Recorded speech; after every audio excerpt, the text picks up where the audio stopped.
שלום חברים, שלום, שלום, להתראות, להתראות, שלום, שלום. I say your way, say Dari balik tenda putih besar di sebuah restoran di wilayah Jakarta Selatan, lantunan musik dan lagu berbahasa Ibrani terdengar. Keramaian itu merupakan perayaan Sukkot, salah satu hari besar agama Yahudi. Ya, Indonesia, yang dikenal sebagai negara muslim terbesar di dunia ini, menjadi tanah kelahiran dan kediaman sejumlah keturunan Yahudi yang berasal dari berbagai negara. Tidak semua peserta Sukkot ini bersedia membuka identitas diri mereka sebagai keturunan Yahudi. Sebenarnya saya mendapatkan satu kenyataan bahwa saya seorang Yahudi itu dari nenek buyut saya yang adalah orang dari Belanda. Nenek buyut saya ini menikah seorang Chinese, tapi dia punya itu dari Turki, Yahudi Turki. Dari mana saya tahu? Itu dari nenek saya. Nenek saya tinggal di Jawa Tengah. Satu saat nenek saya berkata kepada kami bahwa suatu saat nanti keturunan saya akan kembali ke Sion. Dan bagi kami itu pada waktu itu kami tidak tahu apa-apa. Akan tetapi ketika kami tahu bahwa ternyata kami memiliki darah Yahudi, ternyata kata-kata dari nenek saya itu seperti nubuat. Dan itulah keadaan kami, dan kami lahir dan hidup di Indonesia, kami cinta Indonesia, kami mendapatkan tugas dari Tuhan, ya, yang menaruh kami di tengah bangsa ini untuk melakukan tikun haolam. Tikun haolam adalah kita bertanggung jawab untuk menyempurnakan dunia ini. Kita bertanggung jawab untuk memperbaiki dunia ini. Itu adalah destiny kami di Indonesia. Kami rindu bekerja bersama-sama dengan setiap suku bangsa untuk memperbaiki Indonesia di dalam segala bidang yang kami geluti. Sejak tahun 1514, dulunya Pulau Sangir didatangi oleh para serdadu Portugis dan Spanyol.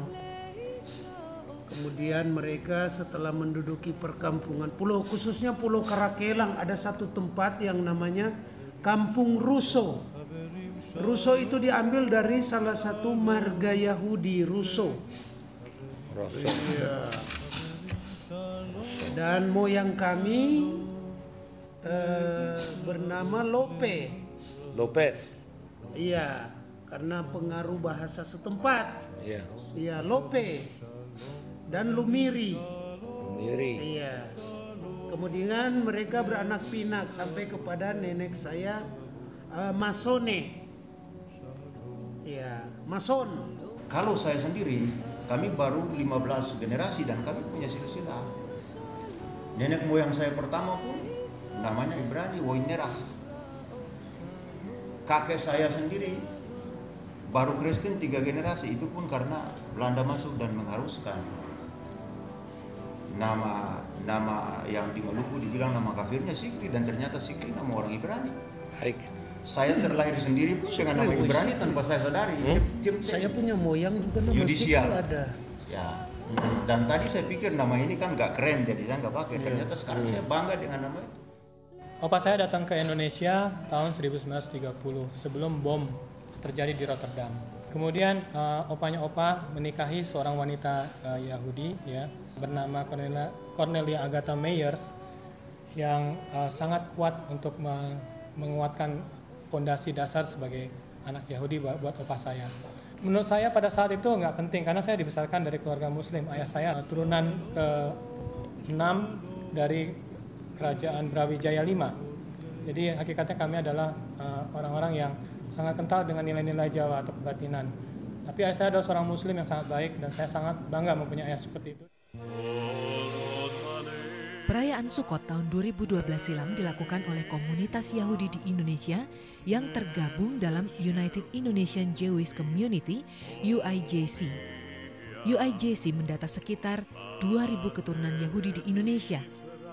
Yang menarik, peserta Sukkot yang notabene adalah perayaan agama Yahudi diikuti oleh pemeluk agama non-Yahudi seperti Islam dan Kristen.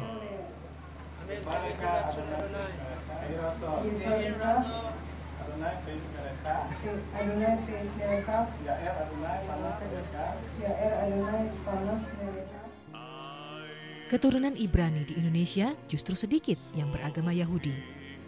Perayaan Sabat setiap Sabtu diselenggarakan oleh sekelompok kecil jemaat yang biasanya dilakukan di rumah anggota jemaat.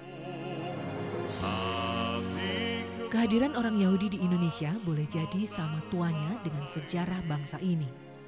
Kongsi dagang VOC di Hindia Belanda abad ke-17 merupakan pintu masuk keturunan Yahudi untuk menjejak kaki di Indonesia. Ada Yahudi datang oleh karena VOC zaman kolonialis Belanda. Kan VOC semua dimanage dengan orang Yahudi. Dan lihat aja di Jakarta, Batavia, yang pertama gubernur itu dari Belanda dikirim itu orang Yahudi juga. Pada tahun 1930 diperkirakan terdapat 3.000 Yahudi di Hindia Belanda, Indonesia pada masa itu. Bahkan di Padang, Sumatera Barat, komunitas Yahudi lokal menerbitkan surat kabar Eretz Israel dari tahun 1926 hingga masa penjajahan Jepang pada 1942. F.C. van Leer, seorang Yahudi pada tahun 1932, menjabat sebagai wali kota di Makassar, Sulawesi Selatan. Keturunan Yahudi Belanda memang cukup banyak di Indonesia. Insight menemui Cecilia van Oors yang tinggal di Belanda saat ia sedang berkunjung ke Indonesia. Ayahnya adalah seorang apoteker Belanda yang bertugas di Hindia Belanda dan menikah dengan perempuan Maluku. Akhirnya ya, mami kawin sampai di Belanda. Kawin, terus apotek disuruh pindah ke Blitar. Di Blitar saya jadi. Saya jadi di Blitar di Soekarno punya. Di situ, dari situ ke Surabaya. Tapi saya ketemu sama ini tante yang jaga saya dari kecil dari Surabaya. Dia bilang, sis, itu dia punya father, dia punya bapak, dia Yahudi. Hah? Saya tante kan no Yahudi. Iya, dia Yahudi. Oleh karena dia takut nanti apa itu kamu punya mami juga tidak bilang saya kawin sama orang Yahudi karena nanti ditangkap. Sudah perang toh. Terus Jepang sama-sama Jerman. Terus semua saya nggak tahu tentang itu Yahudi. Baru tante saya bilang, itu saya juga bilang. Baru ketahuan saya orang Yahudi dari bapak. Bukti kehadiran keturunan Yahudi pada masa penjajahan Belanda di Indonesia terekam dari sebuah film dokumenter yang mengisahkan penderitaan para keturunan Yahudi di kamp tahanan Jepang ketika Jepang menduduki Indonesia.